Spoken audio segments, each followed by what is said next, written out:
Directorate of higher education Assam DHSৰ ফালৰ পৰা এতিয়া যোনটো স্কলাৰশ্বিপৰ কাৰণে অলপ দিন আগতে এটা নটিফিকেশ্যন আহিছিলে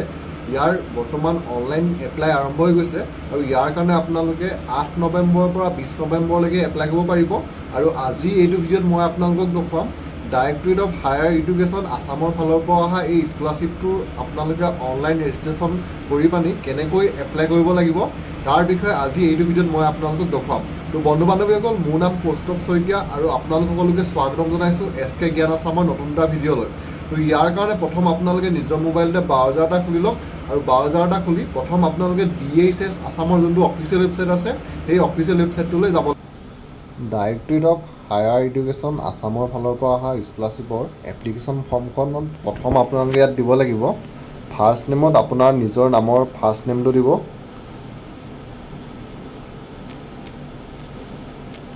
তাৰপিছত মিডল নেম যদি আপোনাৰ কিবা থাকে তেতিয়া দিব আৰু যদি নাথাকে তেতিয়া আপুনি লাষ্ট নেমটো দিব তাৰপিছত আহিলে আপোনাৰ ফাদাৰ্ছ মাদাৰ হাজবেণ্ড বা গাৰ্জেন নেম তো ইয়াত আপোনালোকে আপোনাৰ ফাদাৰ্ছ নেমটো দিব তাৰপিছত আহিলে আপোনাৰ ডেট অফ বাৰ্থটো আপুনি ইয়াত আপোনাৰ দিব লাগিব ডেট অফ বাৰ্থটো দিয়াৰ পিছত আহিলে আপোনাৰ জেণ্ডাৰটো আপুনি দিব তাৰপিছত আপোনাৰ কাষ্টটো কি হয় ইয়াত এইটো সিলেক্ট কৰি দিব লাগিব কাষ্টটো দিয়াৰ পিছত আহিলে আপোনাৰ ৰিলিজনটো আপুনি ইয়াত দিব লাগিব তাৰপৰা একেবাৰে তলত আপোনাৰ ফোন নাম্বাৰটো তাৰপিছত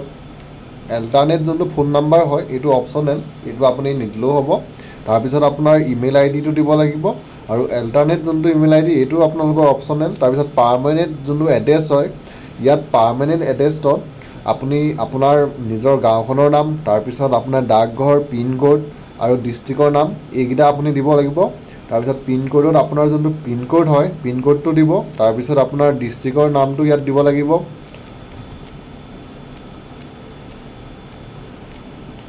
ডিষ্ট্ৰিক্টৰ নামটো দি হোৱাৰ পিছত আপোনাৰ ষ্টেটৰ নামটো দিব আৰু তাৰপিছত আহিলে আপোনাৰ আধাৰ নাম্বাৰ আপোনাৰ যোনটো আধাৰ কাৰ্ডত 12 ডিজিট নাম্বাৰ থাকে সেই নাম্বাৰটো আপুনি ইয়াত দিব লাগিব আধাৰ নাম্বাৰটো ইয়াত অপশ্যনেল হয় আপোনালোকে নিদিওঁ বুলি ভাবিলেও ইয়াত মানে আপোনালোকৰ হৈ যাব আৰু are you an permanent resident of the state of Assam ইয়াত আপোনালোকে য়েছ দিব তাৰপিছত ছেকেণ্ডটো সুধিছে annual income of family below' 6 lakh আপোনাৰ বছৰীয়া ইনকামটো যদি 6 লাখতকৈ বেছি হয় তেতিয়া আপোনালোকে য়েছ দিব আৰু যদি আপোনালোকৰ নহয় তেতিয়া নো দিব আৰু যোনসকলৰ বছৰীয়া ইনকামটো 6 লাখতকৈ বেছি তেওঁলোকে এই স্কলাৰশ্বিপটো নাপায় এই স্কলাৰশ্বিপটো পাবলৈ হ'লে আপোনালোকৰ ইনকামটো 6 লাখৰ তলত হ'ব লাগিব তো মোৰ ইয়াত ঠিকেই আছে তাৰপৰা পাছপৰ্টত এটা পাছপৰ্ট দিব লাগিব আপুনি আৰু ইয়াত যোনটো পাছপৰ্টে দিব সেইটো আপুনি যেতিয়া ৰেজিষ্টাৰ তো সম্পূৰ্ণ হৈ যাব তাৰপিছত আপোনালোকে ইয়াত এটা অপশ্যন আছে অলৰেডি হেভ এন একাউণ্ট তো ইয়াত যেতিয়া আপুনি লগ ইনত ক্লিক কৰিব তেতিয়া আপোনালোকক এই পাছপৰ্টটো দৰকাৰ হ'ব তো পাছপৰ্টটো আপোনালোকে ইয়াত যোনটো দিয়ে সেইটো আপোনালোকৰ পিছত লগ ইন কৰোঁতে পাছপৰ্টটো লাগিব তো মই এতিয়া গোটেইখিনি ফিল আপ কৰি লৈছোঁ ফিল আপ কৰি আপোনালোকক আকৌ পিছৰখিনি দেখুৱাইছোঁ তো এই গোটেইখিনি দি হোৱাৰ পিছত ৰেজিষ্টাৰৰ যোনটো অপশ্যন আছে আপোনালোকে ইয়াতে ক্লিক কৰিব আৰু ৰেজিষ্টাৰত ক্লিক কৰাৰ লগে লগে অকণমান সময় আপোনালোকে এনেকৈ ইয়াত ৰখিব লাগিব মোৰ এতিয়া পেজটো লোডিং হৈ আছে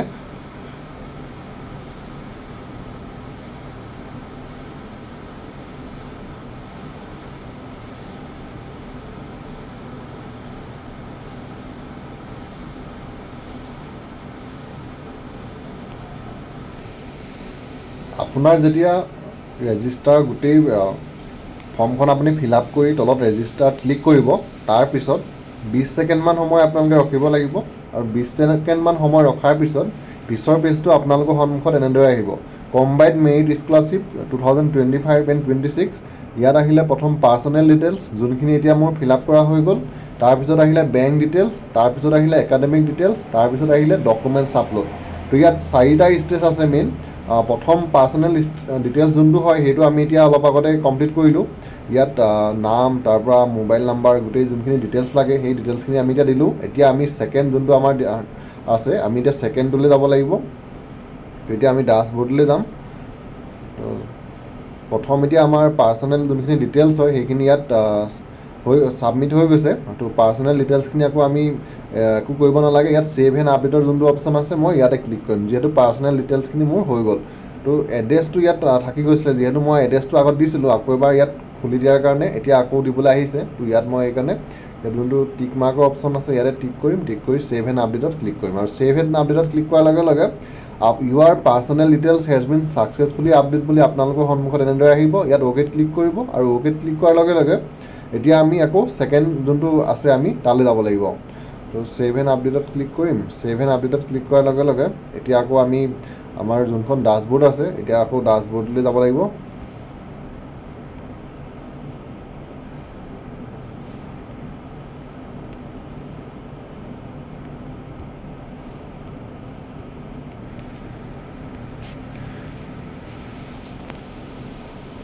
এতিয়া ছেকেণ্ড আহিলে বেংক ডিটেইলছ। তো বেংক ডিটেইলছত আমি এতিয়া বেংক ডিটেইলছত যোৱাৰ আগতে আমি একাডেমিক ডিটেইলছলৈ যাব লাগিব। তো একাডেমিক ডিটেইলছলৈ আহিছোঁ, আৰু ইয়াত আহিলে প্ৰেজেণ্ট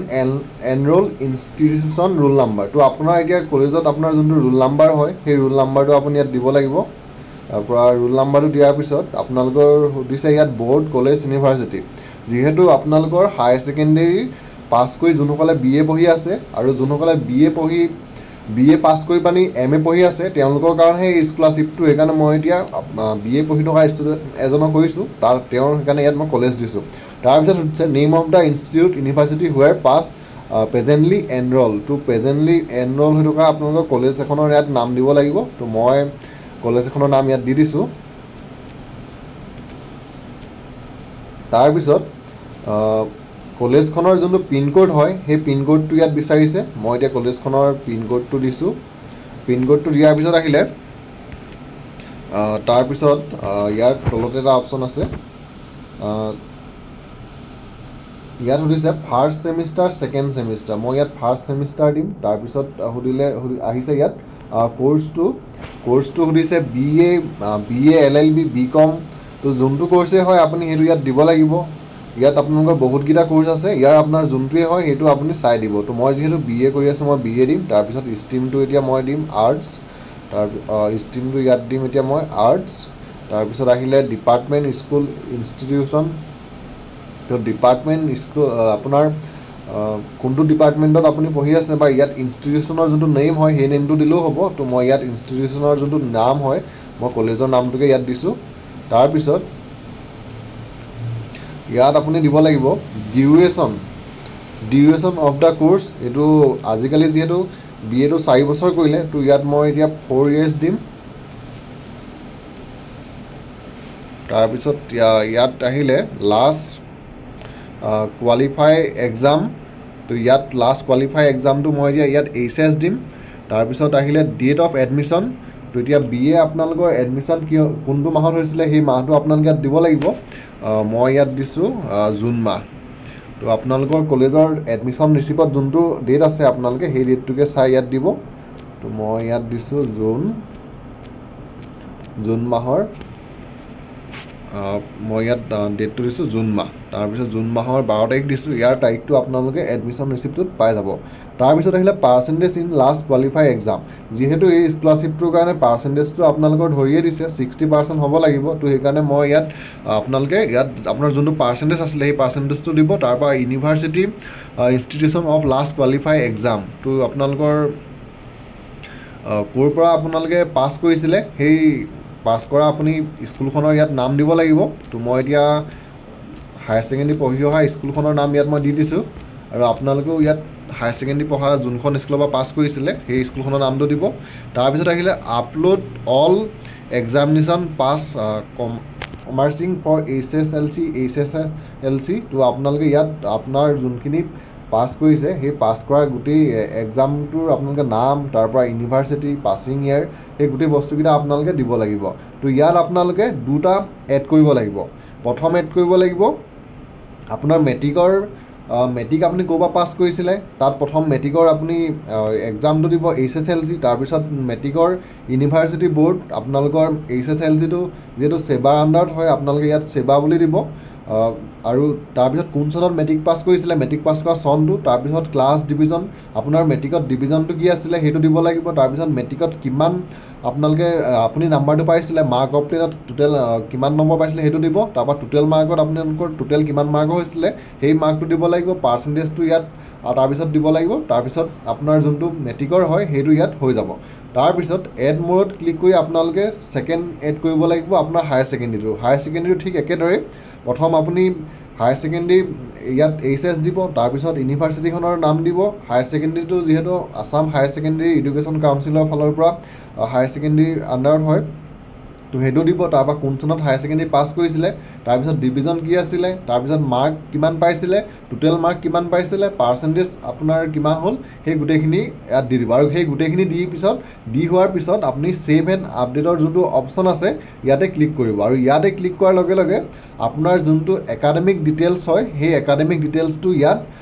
এড হৈ যাব তো ইয়াত একাডেমিক ডিটেইলছটো এড হৈ যোৱাৰ পিছত আৰু এটা আপোনালোকৰ বাকী আছে তো ইয়াৰ এতিয়া আমাৰ দুটা ষ্টেজ কমপ্লিট হৈ গৈছে আৰু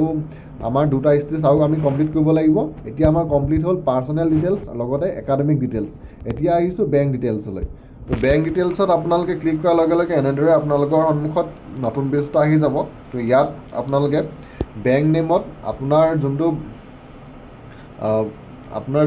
bank account and account holder name ইয়াত আপোনালোকে বেংক নেমত আপোনাৰ ফাৰ্ষ্ট নেমত ইয়াত আপোনাৰ যোনটো নিজৰ নামটোৱে দিব লাগিব তো নামটো দিব তাৰপিছত ইয়াত যোনটো ছেকেণ্ড বেংক নেমত আপোনালোকে ইয়াত গোটেই ফুল নেমটো দিব লাগিব মই প্ৰথম ফাৰ্ষ্ট নেমটো দিছিলোঁ গোটেই ফুল নেমটো দিব তাৰপিছত আহিলোঁ ইয়াত একাউণ্ট নাম্বাৰত আপোনাৰ যোনটো বেংকৰ একাউণ্ট নাম্বাৰ হয় সেই একাউণ্ট নাম্বাৰটো আপুনি দিব লাগিব তাৰপিছত একাউণ্ট হোল্ডাৰ চৰি মোৰ এটা ভুল হৈ গৈছিলে বেংক নেমত আপোনাৰ নিজৰ নামটো নহয় আপোনাৰ ইয়াত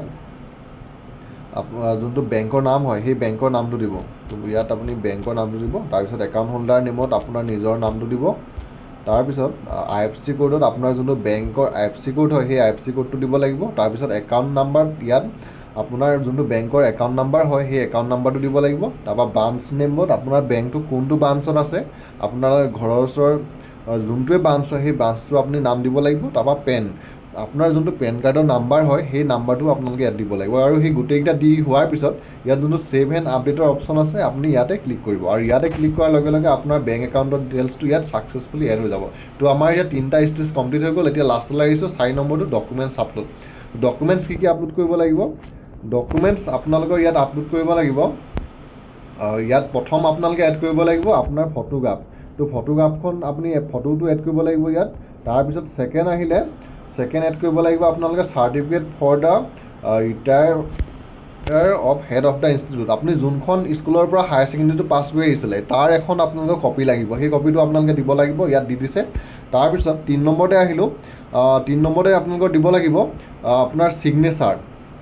ছিগনেচাৰ দিব লাগিব তাৰপিছত আহিলোঁ আপোনালোকৰ photocopy of the first page আপোনাৰ বেংক একাউণ্টৰ ফাৰ্ষ্ট পেজৰ ফটো এখন আপুনি আপলোড দিব লাগিব তাৰপিছত ফাইনেল মাৰ্কশ্বিট আপুনি যিহেতু এতিয়া হায়াৰ ছেকেণ্ডেৰী যোনসকলে পাছ কৰি আহিছে হায়াৰ ছেকেণ্ডেৰী মাৰ্কশ্বিট দিব লাগিব আৰু যোনসকলে গ্ৰেজুৱেশ্যন কমপ্লিট কৰি গৈছে তেওঁলোকে 6 ছেমৰ যোনখন ফাইনেল মাৰ্কশ্বিট হয় সেই ফাইনেল মাৰ্কশ্বিটখন দিব লাগিব তাৰপিছত PRCখন লাগিব বাধ্যতামূলক হয় PRCখন প্ৰুফ অফ এডমিশ্যনৰ ৰিচিপ্টটো দিব লাগিব ইনকাম চাৰ্টিফিকেটখন মই প্ৰথমে নালাগে বুলি ভাবিছিলোঁ কিন্তু ইয়াত ইনকাম চাৰ্টিফিকেটখন দিছে আপোনালোকে ইনকাম চাৰ্টিফিকেটখন দিব লাগিব তাৰপিছত এজ প্ৰুফৰ কাৰণে আপোনাৰ মেট্ৰিকৰ এডমিট কাৰ্ড বা বাৰ্থ চাৰ্টিফিকেট যিকোনো এটা দিলেও হ'ব তাৰপিছত আহিলোঁ তাৰপিছত আপোনালোকৰ মাৰ্কশ্বিট ফাইনেল ইয়েৰৰ মাৰ্কশ্বিটখন দিব লাগিব আধাৰ কাৰ্ড কাষ্ট চাৰ্টিফিকেট তো ডকুমেণ্টছ আপোনালোকৰ এইকেইটাই লাগিব আৰু এইকেইটা ডকুমেণ্টছ হ'লেই আপুনি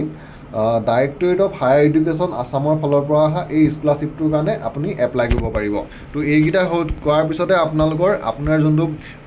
ফাইনেল মেইন ৰিচিপ্ট হয় আপুনি গোটেই ডকুমেণ্টছকেইটা যেতিয়া ইয়াত ছাবমিট কৰিব গোটেই 4টা ষ্টেজ তেতিয়া তাৰপিছতে আপোনাৰ তো বন্ধু বান্ধৱীসকল DHSৰ ফালৰ পৰা ওলোৱা এই স্কলাৰশ্বিপটোৰ কাৰণে আপোনালোকে এনেদৰে এপ্লাই কৰিব পাৰিব আৰু লাষ্টৰ যোনটো ইয়াৰ প্ৰিণ্ট আউট কপি হয় সেই প্ৰিণ্ট আউট কপিটো আপুনি 6 ডিচেম্বৰৰ ভিতৰত আপুনি পঢ়ি থকা কলেজখনত জমা দিব লাগিব